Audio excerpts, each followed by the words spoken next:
కేంద్ర ప్రభుత్వం రైతులు కార్మికుల హక్కులను కాలరాస్తుందని సిపిఎం జిల్లా నాయకుడు గోపాలస్వామి ఆరోపించారు. రైతులకు మద్దతు ధర కల్పించకుండా మార్కెట్లో అమ్ముకోవడానికి ఏర్పాటు చేయకుండా ఎరువుల ధరలు పెంచిందని మండిపడ్డారు.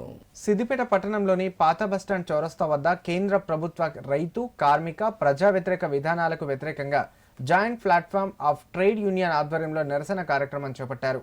ఈ సందర్భంగా వారు మాట్లాడుతూ కేంద్ర ప్రభుత్వం కార్మిక రైతు వ్యతిరేక చట్టాలు తీసుకొచ్చి 4 సంవత్సరాలు గడుస్తుందని, ఆ చట్టాలను వెనక్కి తీసుకోకుండా వెన్నుపోటు పొడుస్తుందని మండిపడ్డారు.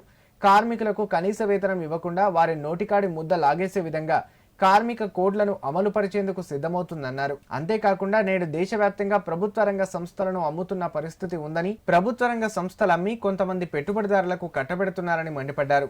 వీటన్నింటికీ నిరసనగా నేడు దేశవ్యాప్తంగా నిరసన కార్యక్రమాలు చేపడుతున్నట్లు తెలిపారు. కేంద్ర ప్రభుత్వంకి వ్యతిరేకంగా రైతులు కార్మికులు పెద్ద ఎత్తున ధర్నా అట్లాగే సమ్మె చేస్తున్న సందర్భంలో ఈ రోజుకు 4 సంవత్సరాలు పూర్తి అయినది. కేంద్ర ప్రభుత్వము రైతు వ్యతిరేక చట్టాలను వెనక్కి తీసుకుంటామని చెప్పి, అట్లాగే కార్మిక కోడ్లను వెనక్కి తీసుకుంటామని చెప్పి, కార్మికుల సమస్యలు అట్లాగే రైతుల సమస్యలు పరిష్కారం చేస్తామని చెప్పి, మరి ఆ పరిష్కారం చేయకుండా దొడ్డిదారుణని ఇవాళ రైతుల హక్కులను కాలరాసే విధంగా, ఇవాళ రైతులను వెన్నుపోటు పొడిచే విధంగా కేంద్ర ప్రభుత్వం పూనుకుంటా ఉన్నది.